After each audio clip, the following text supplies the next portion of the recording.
നെടുമ്പാശ്ശേരി വിമാനത്താവളത്തിൽ നിന്ന് തന്നെയാണ്. ഹൈബ്രിഡ് കഞ്ചാവാണ് അവിടെ നിന്ന് പിടികൂടിയത്. 2 കോടി വില മതിക്കുന്ന 2.25 കിലോ കഞ്ചാവാണ് DRI കണ്ടെടുത്തത്. ചെന്നൈയിൽ നിന്നെത്തിയ ബിജു ഫെബിനെ കസ്റ്റഡിയിലുമെടുത്തു.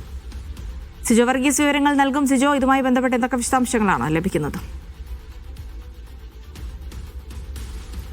ജിൽസി, DRI നടത്തിയ പരിശോധനയിലാണ് ഇത്തരത്തിൽ ഹൈബ്രിഡ് കഞ്ചാവുമായി ഈ ചെന്നൈയിൽ നിന്നെത്തിയ ബിജു ഫെബിനെ കസ്റ്റഡിയിൽ എടുത്തത്. ഈ കഞ്ചാവ് വാങ്ങുന്നതിനായി വിശാഖപട്ടണത്തേക്ക് ഇയാൾ യാത്ര ചെയ്തതായി കണ്ടെത്തുകയും ചെയ്തിരുന്നത്. പിന്നീട് ചെന്നൈ വഴി ഇയാൾ കൊച്ചിയിലേക്ക് എത്തുകയും ചെയ്യുകയായിരുന്നു. ഇതിനിടയിൽ നടത്തിയ പരിശോധനയിലാണ് ഇത്തരത്തിൽ കഞ്ചാവ് കണ്ടെടുക്കുകയും ചെയ്തിരിക്കുന്നത്. ഏതാണ്ട് 2 കോടി രൂപയോളം വിലമതിക്കുന്ന 2.25 കിലോ കഞ്ചാവാണ് കണ്ടെടുക്കുകയും ചെയ്തിരിക്കുന്നത്. ഈ ചെറുപൊതികളിലാക്കി സൂക്ഷിച്ച നിലയിലായിരുന്നു ഈ കഞ്ചാവ് ഉണ്ടായിരുന്നത്. കഞ്ചാവ് വാങ്ങാനായി പോയതാണ്, ബോധപൂർവം കടത്തിക്കൊണ്ട് വന്നതാണ് എന്നുള്ള ഒരു വിശദമായിട്ടുള്ള വിവരങ്ങളെല്ലാം തന്നെ പ്രാഥമികമായി ഇവർക്ക് ലഭിച്ചിട്ടുണ്ട്. ഇതുമായി ബന്ധപ്പെട്ട് കൂടുതൽ ചോദ്യം ചെയ്യുന്നതിനായി ഈ ബിജു ഫെബിനെ ഇപ്പോൾ DRI കസ്റ്റഡിയിലെടുത്ത് ചോദ്യം ചെയ്തു വരികയാണ്.